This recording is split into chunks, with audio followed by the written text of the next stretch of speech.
The story of the Samaritan woman, found in John chapter 4, is one of the most profound and transformative encounters in the New Testament. What began as a simple conversation at a well became a life-changing event that broke through cultural, social, and spiritual barriers. This encounter not only changed the life of the Samaritan woman but also left timeless lessons about God's love, inclusion, and the true meaning of worship. The setting for this story is the region of Samaria, located between Judea to the south and Galilee to the north. The relationship between the Jews and the Samaritans was marked by centuries of hostility. This conflict stemmed from the Assyrian captivity, when the Samaritans intermarried with foreign peoples and adopted a syncretic form of worship that blended Jewish traditions with pagan practices. To the Jews, the Samaritans were considered impure and unworthy, and they avoided interacting with them whenever possible. Yet, Jesus chose to pass through Samaria. This decision carries great spiritual significance. While others would have gone out of their way to avoid Samaria, Jesus intentionally traveled through it. He did not see people as outcasts. Instead, he saw individuals in need of love and redemption. His mission was to break down walls and bring salvation to all. Tired from his journey, Jesus stopped near Jacob's well, located close to the city of Sychar. This well was a place of historical importance, tied to Jacob, the patriarch of Israel, and it provided water to the community for centuries. It was about noon, the hottest part of the day, when a Samaritan woman approached to draw water. This detail is significant. Women usually went to the well in groups, either early in the morning or in the evening, to avoid the heat and to socialize. The fact that this woman came alone at midday suggests that she was an outcast, shunned by her community due to her reputation. Jesus initiates the conversation with a simple but surprising request: "Give me a drink," John 4 verse 7. In doing so, Jesus breaks two major barriers, cultural and social. Firstly, it was unusual for a man to speak to a woman alone in public, especially a Jewish rabbi. Secondly, Jews typically did not associate with Samaritans.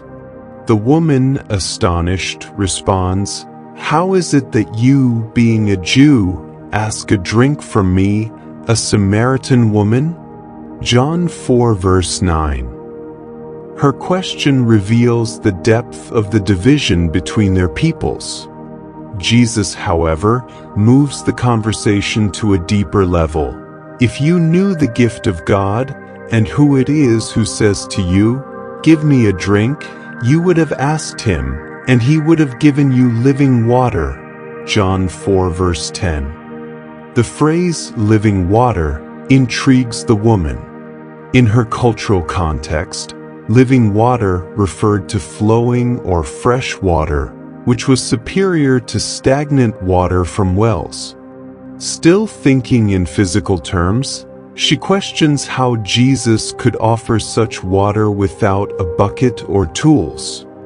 Jesus explains, "Whoever drinks of this water will thirst again, but whoever drinks of the water that I shall give him will never thirst.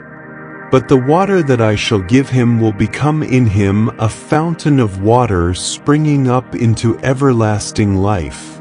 John 4 verses 13 to 14. Here, Jesus reveals the spiritual significance of living water. He speaks of the eternal satisfaction that comes from a relationship with God.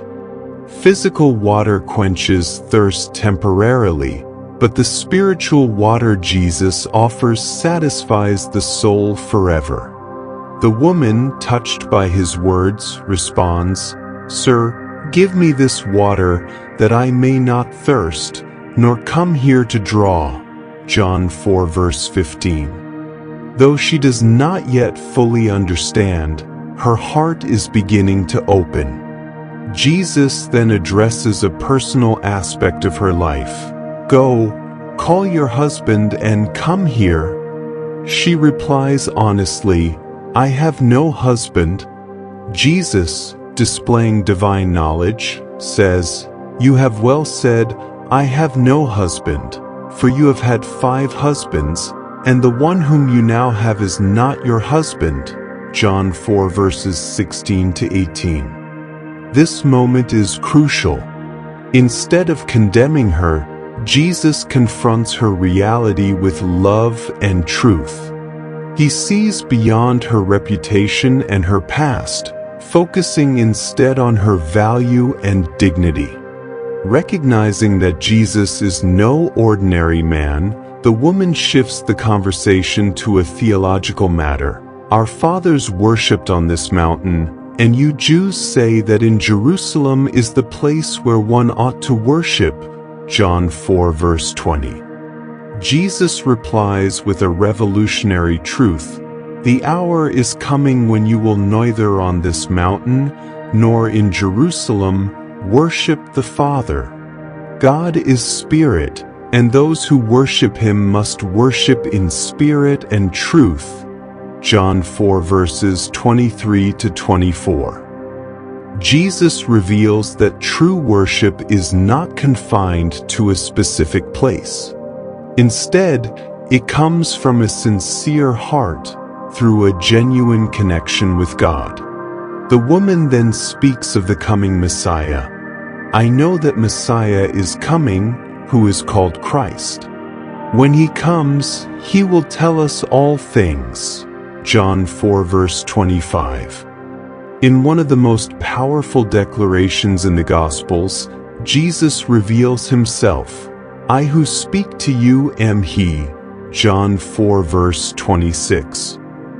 Jesus chooses to openly declare his identity as the Messiah to a Samaritan woman, someone marginalized by her society, demonstrating that his mission is for all people, regardless of their past or status.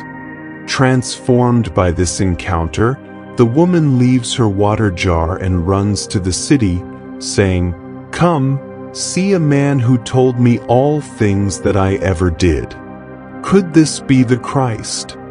John 4 verse 29. The same woman who once avoided people now becomes a messenger of hope. Her testimony, though simple, leads many Samaritans to seek Jesus and believe in him. The story of the Samaritan woman teaches us profound lessons. First, it reveals Jesus' willingness to break cultural and social barriers to reach the lost. His love knows no boundaries. Second, it highlights the spiritual thirst within every human being. Just as the woman sought physical water, we all seek satisfaction in things that cannot fulfill us. Only Jesus, the living water, can satisfy the deepest needs of our souls. Finally, this story challenges us to share our faith boldly. The woman, transformed by her encounter with Jesus, immediately shares her testimony, leading others to him. Her story reminds us that no one is too broken or insignificant to be used by God. If you liked this video and want to know more about the characters that surrounded the life of Christ and formed the rich biblical story, don't forget to like this video, subscribe to the channel, and send this video to your friends. Turn on notifications to know when new videos come out.